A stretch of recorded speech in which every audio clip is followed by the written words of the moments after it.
Hi friends, मैं हूं निखिल और स्वागत है आपका निखिल की पाठशाला में।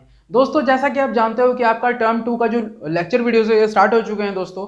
और टर्म 1 के पूरे लेक्चर वीडियो हम लोग खत्म कर चुके हैं, ठीक है। और टर्म 2 के क्वाड्रेटिक इक्वेशन हमने खत्म कर लिया है पूरा का पूरा, ठीक है, थ्योरी पार्ट। अच्छा, अब जो बात है वो चैप्टर 5 की, मतलब अर्थमेटिक प्रोग्रेशन की, जो कि टर्म 2 में आ रही है, जो कि सब्जेक्टिव पेपर है, ठीक है। सारी की सारी चीजें क्लियर। अब क्या है कि सब्जेक्टिव पेपर है और अर्थमेटिक प्रोग्रेशन है। अब अर्थमेटिक प्रोग्रेशन ये क्या है, ये जो चैप्टर है आपके लिए बहुत नया है, ठीक है ना। आपने इसके पहले इसके बारे में सुना भी नहीं, ठीक है।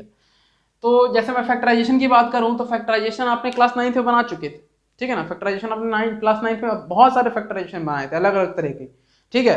तो आपको थोड़ा सा आसानी हुआ क्लास 10th में उसको सॉल्व करने में, ठीक है। लेकिन अगर आप अर्थमेटिक प्रोग्रेशन की बात करो तो आप अर्थमेटिक प्रोग्रेशन कहीं नहीं पढ़े हो, मतलब अभी तक की सबसे नया टॉपिक है आपके लिए, ठीक है ना, ट्रिगो के बाद, ठीक है। तो यहाँ पे अर्थमेटिक प्रोग्रेशन में सबसे पहले तो अभी कोई भी चैप्टर डील करना है हमें तो उसका सबसे पहले in the syllabus part and out of the syllabus part देखेंगे।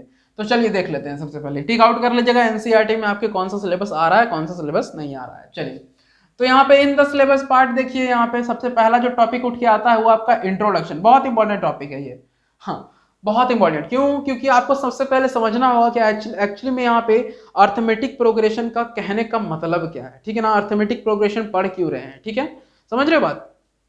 चलिए, सेकंड नंबर क्वेश्चन यहाँ पे आपके सामने आ गया कि nth क्वेश्चन नहीं है, टॉपिक है, sorry. nth term of an AP, ठीक है ना। nth term of an AP, किसी एपी का nth टर्म फाइंड करने के लिए यहाँ पे फॉर्मूला है, ठीक है। सेकंड आपके टॉपिक। थर्ड नंबर टॉपिक आपके सामने है कि sum of first n terms of an AP, ठीक है। Sum of first n terms of an AP, ये है आपका थर्ड टॉपिक। अभी मैं कुछ भी इलेबोरेट नहीं करूंगा, अभी सबसे पहले इंट्रोडक्शन बताऊंगा, उसके बाद ही कुछ इलेबोरेट होगा, ठीक है।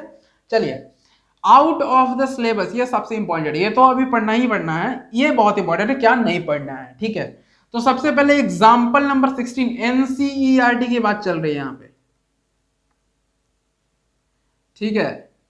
एनसीईआरटी की बात चल रही है, तो एग्जाम्पल नंबर 16 जो है आपका बुक का, एनसीईआरटी का अर्थमेटिक प्रोग्रेशन का, वो आपको नहीं करना है, ठीक है ना। अच्छा, ये ईजी मतलब एग्जाम्पल और ईएक्स मतलब एक्सरसाइज का बात कर रहा हूं मैं। तो एक्सरसाइज आपका 5.3 है, ठीक है ना। 5.3 पूरा नहीं बोल रहा हूं मैं। 5.3 का आपका क्वेश्चन नंबर 15 से लेके लास्ट तक नहीं करना है, ठीक है ना। 15 से लेके लास्ट तक नहीं करना है, बस 15 के पहले मतलब 14 तक करना है आपको, ठीक है। एनसीईआरटी की बात चल रही है। एक्सरसाइज 5.3 के क्वेश्चन नंबर 15 टू लेके लास्ट तक नहीं करना है, बाकी सब करना है, और एग्जांपल नंबर 16 करना नहीं है, बस इतना बात ध्यान रखना है और फिर आपका पूरा सिलेबस निकल जाएगा, ठीक है। तो आप एक काम कीजिए कि इसे आप अच्छे से नोट कर लीजिए या फिर स्क्रीनशॉट ले लीजिए। हम लोग क्या करते हैं, इंट्रो पढ़ते हैं कि एक्चुअली में आपका जो अर्थमेटिक प्रोग्रेशन है वो होता क्या है, ठीक है। चलिए, इसका नोट कर लीजिए। चलिए, तो दोस्तों अभी अगर अर्थमेटिक प्रोग्रेशन की बात करूं मैं, ठीक है ना, तो अगर मैं लिखता हूं आपके सामने 1 2 3 4 एंड सो ऑन, ठीक है। अगर मैं आपके सामने लिखता हूं 100 70 40 एंड सो ऑन, ठीक है। तो मेरे को एक बात बताओ, आपको इसमें कोई पैटर्न दिख रहा है क्या? कोई पैटर्न दिख रहा है? देखो ना, 1 के बाद 2, अब ये मत बोलना ये तो सर काउंटिंग है, ठीक है, काउंटिंग है, माना मैं। यहां पे क्या है, 1 है, फिर क्या हुआ, इसमें एक जोड़ना पड़ा तो 2 आ गया, फिर क्या हुआ, इसमें एक जोड़ना पड़ा तो 3 आ गया, फिर क्या हुआ, इसमें एक जोड़ना पड़ा तो 4 आ गया। तो क्या अगला टर्म आप बता पाओगे क्या? ये सारे क्या है, ये सारी 100 1 2 3 4 ये सब क्या है, ये सब टर्म्स हैं, ठीक है ना, टर्म्स है। तो 1 है 2 है 3 है, ये फर्स्ट टर्म हो गया, ठीक है ना, पहले है तो फर्स्ट टर्म हो गया, ठीक है। तो ये 1 है 2 है 3 है 4 है, तो आप बता सकेंगे कि अगला क्या है? तो बिल्कुल बता सकेंगे कि 5 है। कैसे बताए? तो यहाँ पे पैटर्न देखते चल रहे हैं कि यहाँ पे क्या हुआ कि +1 हुआ, ठीक है। फिर यहाँ पे देख रहे हैं कि फिर से +1 हुआ, फिर यहाँ पे देख रहे हैं कि फिर से +1 हुआ, ठीक है। और तो फिर हम लोग अपने आप से क्या करेंगे कि फिर से यहाँ पे +1 ही होगा तो यहाँ पे 5 हो जाएगा। फिर इसके आगे भी बता पाएंगे ठीक है। यहां देख रहे हैं तो यहां भी हमें कुछ दिख रहा है 100, तो यहां पे -30 हुआ, फिर से -30 हुआ, तो फिर से -30 कर देंगे, ठीक है, तो 10 आ जाएगा।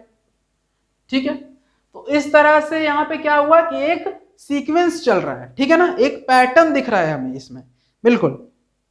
अगर मैं यहां पे लिख दूं -3, -2, -1, 0 एंड सो ऑन, ठीक है, तो इसमें भी आपको एक पैटर्न नजर आ रहा होगा। अब ये मत बोलना सर डिक्रीजिंग ऑर्डर में, नहीं नहीं नहीं नहीं नहीं नहीं, क्या कुछ जुट रहा है यहाँ पे, +1 हो रहा है, देखो तो -3 + 1 -2 होता है, फिर यहां पे भी देखो +1 हो रहा है, -2 + 1, ठीक है, तो यहां पे कितना हो गया -1, फिर यहां पे देखो +1 हो रहा है 0, फिर यहां पे +1 करेंगे तो 1, फिर 2, फिर 3, फिर 4। तो यहां पे क्या हो रहा है कि एक हमें पैटर्न मिल रहा है, एक सीक्वेंस है यहां पे, ठीक है ना, जिसके हम लोग बता सकते हैं कि ये क्या है, किसी एक पैटर्न के मुताबिक चल रहा है, ठीक है। तो ऐसा पैटर्न, ऐसा सीक्वेंस, ठीक है ना, ठीक है, ऐसा, अच्छा ये जो ऐसे आगे बढ़ रहा है ना, इसे प्रोग्रेशन बोलते हैं, ठीक है। तो ऐसा प्रोग्रेशन, ठीक है, जिसमें same amount of number add किए जा रहे हो, सब्ट्रैक्ट किए जा रहे हो, ठीक है, same amount of number add किए जा रहे हो, सब्ट्रैक्ट किए जा रहे हो, या फिर नॉर्मली हम बोल सकते हैं ऐड किए जा रहे हो, ठीक। लेकिन आप लोग सोचोगे सर यहां पे तो सब्ट्रैक्ट हो रहा ना, यहां देखिए, यहां देखिए, तो अगर हम आपसे बोले कि 100 लिख दिए बाबू और इसमें जोड़ के -30 कर दिए, तो क्या लिखोगे, 70 ही लिखोगे ना, यही लिखोगे ना। मतलब क्या बोल रहे हैं, 100 में -30 जोड़ रहे हैं, तो नॉर्मली हम क्या समझे कि किसी भी प्रोग्रेशन, ऐसा प्रोग्रेशन में, ऐसा प्रोग्रेशन की बात कर रहे हैं जिसमें क्या होता है कि सेम अमाउंट ऑफ नंबर जोड़ा जाता है, तो अगला डिजिट हमको मिल जाता है, अगला टर्म मिल जाता है, ठीक है ना, जैसे हर टर्म है तो अगला टर्म मिल गया हमको, ठीक है, अगला टर्म मिल गया। तो ऐसे प्रोग्रेशन को हम लोग अरिथमेटिक प्रोग्रेशन कहते हैं, ठीक है, ऐसे प्रोग्रेशन को हम लोग अरिथमेटिक प्रोग्रेशन कहते हैं। कोई दिक्कत? तो वो जो जोड़ा गया ना, जैसे यहां पे क्या जोड़ा जा रहा है, +1 +1 हो रहा है सब जगह, यहां पे क्या जोड़ा जा रहा है, -30 जोड़ा जा रहा है सब जगह, यहां पे क्या जोड़ा जा रहा है, 1 1 1 1 जोड़ा जा रहा है सब जगह, ठीक है। तो ये जो जोड़ा जा रहा है ना, इसे क्या बोलते हैं पता है, इसे बोलते हैं कॉमन डिफरेंस, ठीक है ना, इन दोनों के बीच का डिफरेंस है वो, ठीक है ना, डिफरेंस है, ठीक है। देखो निकालने के लिए क्या करेंगे वो बाद की बात है, कैसे निकालेंगे वो बाद में पढ़ेंगे, अभी बस सीख लो कि इसे क्या बोलते हैं, ये जो इसके बीच का जो दूरी है इसे क्या बोलेंगे, कॉमन डिफरेंस। क्यों कॉमन डिफरेंस? क्योंकि ये सब जगह कॉमन है, यहां पे भी +1 है तो यहां पे भी +1 है, यहां पे भी +1 है तो यहां पे भी +1 है, कोई दिक्कत? यहां भी -30, यहां भी -30, यहां भी -30, आगे भी -30, यहां भी +1 +1 +1 +1, ठीक है। तो कॉमन डिफरेंस होना चाहिए। अरिथमेटिक प्रोग्रेशन किसे बोलेंगे, जिसमें हम कॉमन डिफरेंस रहे, ठीक है ना, एक टर्म दूसरे टर्म से कॉमन डिफरेंस पे रहे, हर टर्म एक दूसरे टर्म से कॉमन डिफरेंस पे रहे, ऐसे प्रोग्रेशन को हम लोग अरिथमेटिक प्रोग्रेशन बोलेंगे।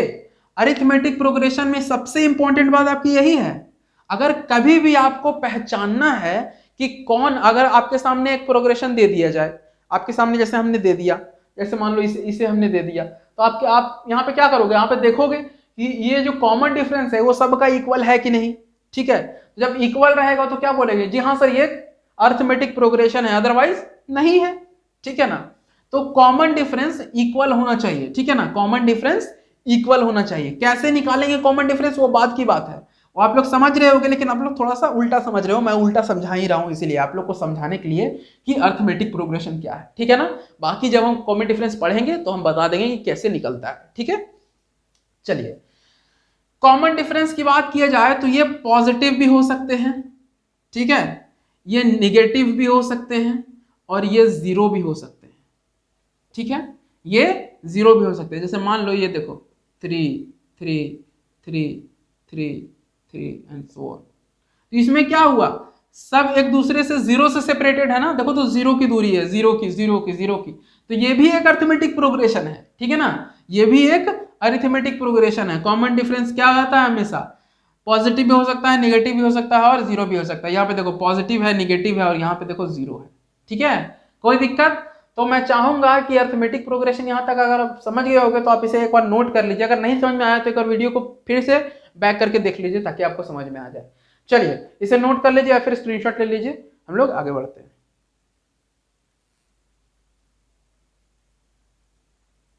तो देखिए दोस्तों, यहाँ पे हमने कुछ प्रोग्रेशंस दिया है, इसे आप लोग को बस देख के बताना है कि अरिथमेटिक प्रोग्रेशन है कि नहीं। ठीक है ना, आपको बस इतना देखना है कि इसमें कॉमन डिफरेंस सेम है कि नहीं। कॉमन डिफरेंस सेम रहेगा तो अरिथमेटिक प्रोग्रेशन है, कॉमन डिफरेंस सेम नहीं रहेगा तो अरिथमेटिक प्रोग्रेशन नहीं है। ठीक है ना, इसका आप एक स्क्रीनशॉट ले लीजिए ताकि आप बना पाओ। चलिए, आशा करता हूँ ले लिया होगा आपने। तो आशा करूंगा दोस्तों ये वीडियो है वो आपको समझ में आएगा। दोस्तों अगर समझ में आई तो प्लीज और प्लीज लाइक करें, शेयर करें एंड चैनल को जरूर सब्सक्राइब करें। दोस्तों मेरे लिए कोई सजेशन हो या फिर आपकी कोई डिमांड हो तो प्लीज और प्लीज कमेंट बॉक्स में लिखें। आपका एक कमेंट एंड एक लाइक मेरे को बहुत मोटिवेशन देता है। तो मिलते हैं दोस्तों अपने अगले वीडियो में, तब तक के लिए जय हिंद, जय भारत।